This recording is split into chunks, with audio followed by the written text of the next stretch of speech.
दोस्तों, आपने कभी सोचा है कि मौत के बाद क्या होता है? क्या सच में आत्मा शरीर से निकलकर दूसरी दुनिया में चली जाती है? क्या हम उस अनुभव को साइंटिफिकली महसूस कर सकते हैं?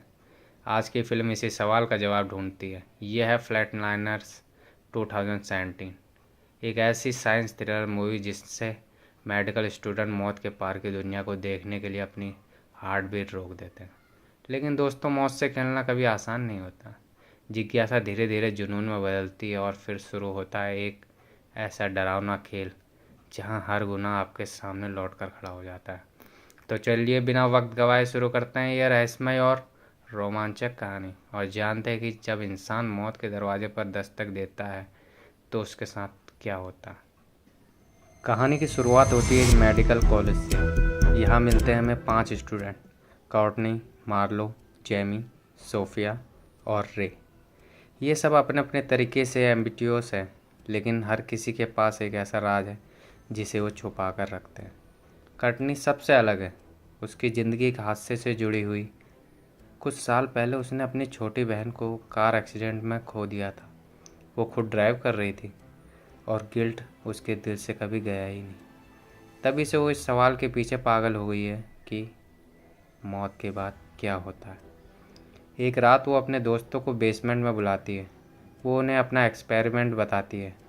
मैं चाहती हूँ कि मेरी हार्ट बीट को 1 मिनट के लिए रोका जाए ताकि मैं खुद देख सकूँ कि मौत से पार क्या है, और फिर तुम लोग मुझे वापस ले आना। सब शॉक हो जाते हैं।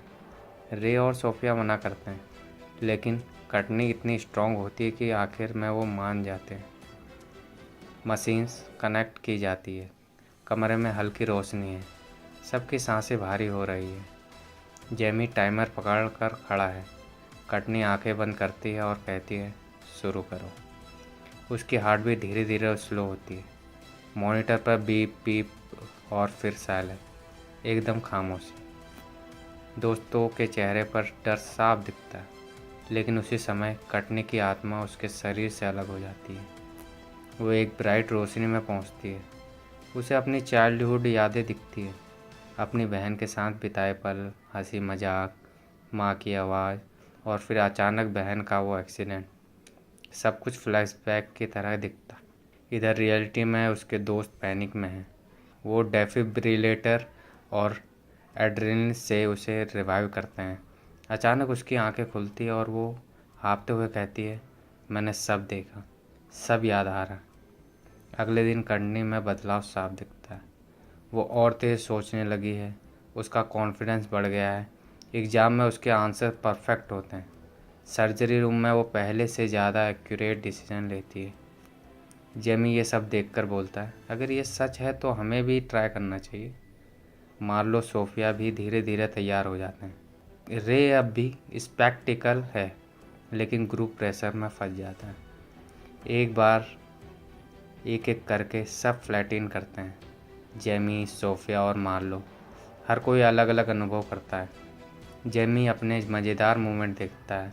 सोफिया को अपने पियानो प्लेइंग का पैसन याद आता है और मार्लो अपने अतीत के डरावने मोमेंट को।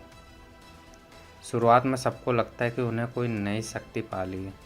अब उनके दिमाग में सुपर एक्टिव हो गए। वो पढ़ाई, सर्जरी और ज़िंदगी हर जगह तेज़ी से परफॉर्म कर रहे हैं। लेकिन खुशी ज़्यादा देर नहीं टिकती। धीरे धीरे सबको अजीब हेलुसिनेशंस दिखने लगते हैं। जेमी को अचानक हॉस्पिटल में वो लड़की दिखती है जिससे उसका अफेयर था और जिसे प्रेग्नेंट छोड़ दिया था। सोफिया को लाइब्रेरी में कोई उसे घूरता महसूस होता है। बानलो को वो मरीज दिखने लगता है जिसकी मौत उसके गलत ट्रीटमेंट से हुई थी। कटनी भी कार एक्सीडेंट की फ्लैशेस देखने लगती है। उसे अपनी बहन की चीखें सुनाई देती है। ये हेलुसिनेशन इतने रियल लगते हैं कि वो उनकी नींद और होश दोनों छीन लेते हैं। एक रात हेलुसिनेशन इतना ज़्यादा हो जाता है कि कटनी गाड़ी चलाते हुए अपनी बहन का एक्सीडेंट दोबारा देखती है। उसका ध्यान भटकता है और उसकी कार सीधे दीवार से टकरा जाती है और फिर वो घर पहुंचती है। घर में भी उसे वही सब दिखने लग जाता है कि और ये सब देख के और वो अपने रूम से नीचे गिर जाती है और कटनी की वहीं मौत हो जाती है। बाकी सब शौक में है। गिर सबको घेर लेता है। रे चिल्लाता है, ये सब हमारी गलती है, हमने मौत के साथ खिलवाड़ किया और अब उसकी कीमत चुकानी होगी। अब सबको समझ आता है कि हेलुसिनेशन उनके गुनाहों का नतीजा है। जेमी को वही लड़की बार बार दिखती है और गिल्ट उसे पागल कर देता है। सोफिया अपनी दोस्त को देखती है जिसे उसने एग्ज़ाम में धोखा देकर बर्बाद किया था। मार्लो को वो पेशेंट की आत्मा नज़र आती है जिसे वो ओवरडोज दिया था। हर हेलुसिनेशन इतना रियल लगता है कि उनकी जान खतरे में पड़ जाती है। रे कहता है ये हेलुसिनेशन नहीं है, ये हमारे पाप है, हमें सच स्वीकार करना होगा।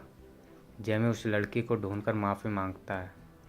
वो स्वीकार करता है कि उसे अकेला छोड़कर उसने गलत किया। सोफिया भी अपनी दोस्त के सामने सच्चाई बोल देती है और रोते रोते हुए माफ़ी मांगती है। मार्लो हॉस्पिटल अथॉरिटी के सामने कन्फेस करती है कि उसकी लापरवाही से एक पेशेंट की मौत हुई थी।